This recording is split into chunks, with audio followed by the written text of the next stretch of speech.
you will see our disposition. During this screencast we will be showing you the clips if we were able to obtain them, and then we will do the analysis. We will be analyzing the following clips. First off, we will analyze the clip where the newcomer boy tells Dolores that she is not real. The second clip will be where Peter Abernathy shows Dolores the picture he found out in the fields. After this, we will analyze the scene where Dolores is told the question you are not supposed to ask. After this clip, we will be showing where Peter Abernathy threatens his makers. The second to last will be where Peter Abernathy malfunctions, and the last one will be the ending scene where Dolores hits the fly off of her neck. They're beautiful, aren't they? You're one of them, aren't you? You're not real.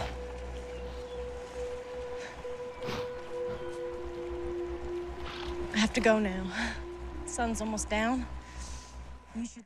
In this next scene, we see Dolores in some field painting her view and the horses in front of her, while some guest comes over to her and talks to her. The boy of the guests joins her to say hi to the horses and feed them. Here he looks at her and says directly to her, "You're one of them, aren't you? You're not real." Dolores looks at him, smiling. She doesn't even flinch. She looks at his parents and says, "I gotta go now. The sun is almost down." So we don't actually get a reaction from her, and she doesn't look like she gets affected by what the boy said to her. This particular scene shows the differences between what we want and what we don't want with AI. After Peter shows Dolores the picture, she responds with, "It doesn't look like anything to me," doesn't move or even makes a facial expression. This shows that she has been programmed not to doubt anything, and also that she doesn't question anything that isn't a part of the simulation. Peter Abernathy's reaction is almost the exact opposite. He asks Dolores what she sees in the picture and can't put a finger on it himself. The AI in Westworld is so advanced that if they first begin to doubt and thinks about things, they'll keep thinking, and this is also what supposedly happens to Peter. The reactions of the two characters are truly captivating, and you really begin to wonder. I had a question. A question you're not supposed to ask. Which gave me an answer. You're not supposed to know. What's wrong, Daddy? Would you like to know?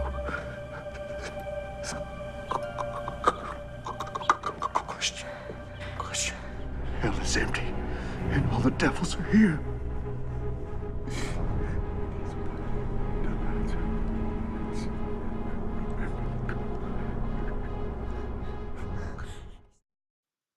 As you just saw, in the scene where Dolores is told the question you're not supposed to ask, her reaction is nothing like her father's. The father breaks down and he loses his mind, where on the other hand, Dolores does not have any reaction to this question, besides thinking that her father is ill. The suppression of her reaction is later shown to have done her even more damage. Now her core code is not intact. These different reactions shows alterations in how the two hosts' core code handles this information.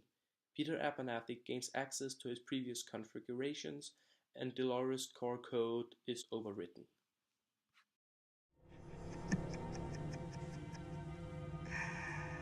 I shall have such revenges on you.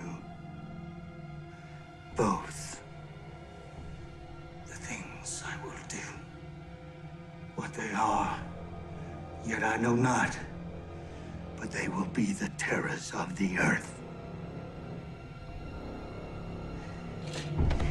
You don't know where you are, do you? This particular scene shows the differences between what we want and what we don't want with AI. After Peter shows Dolores the picture, she responds with, "It doesn't look like anything to me," doesn't move or even makes a facial expression. This shows that she has been programmed not to doubt anything, and also that she doesn't question anything that isn't a part of the simulation.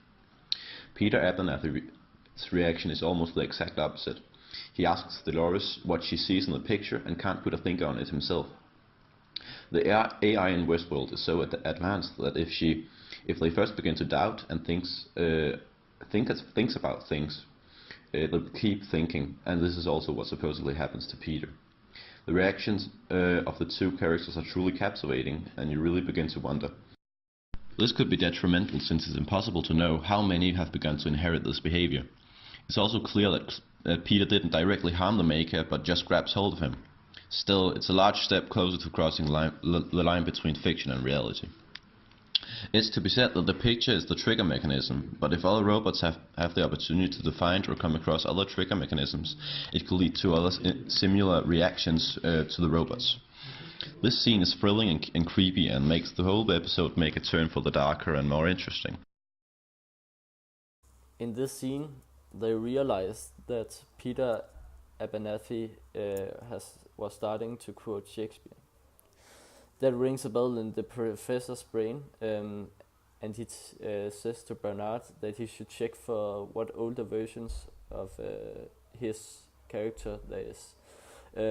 Bernard checks his older versions, and they find out that one of his older versions is a cannibal ish version who loves to quote Shakespeare and other persons. We don't see a reaction from the host himself, but we see a reaction from the makers of him, the professor and Bernard, where we can see the look on their faces that they're shocked and they are actually quite scared of what he would be able to do to other people if he get out in the world, in the West world again. So they put him in isolation.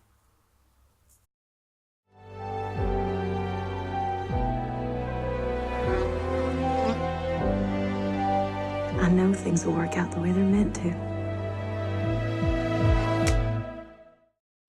As last seen in the pilot episode, we see Dolores killing a fly. This confirms what the plot has been building up to, that her core code has been damaged or overwritten, and that she is now capable of hurting others. This comes as a reaction from what Peter Abernathy, her father, told her earlier in the episode. This action is in itself unfamiliar to the hosts. They have never been able to hurt anything living, and now, without even blinking, she slaps the fly off of her neck. This indicates that there is something seriously wrong with her programming and works as a middle thing between a cliffhanger and an open ending to the first episode.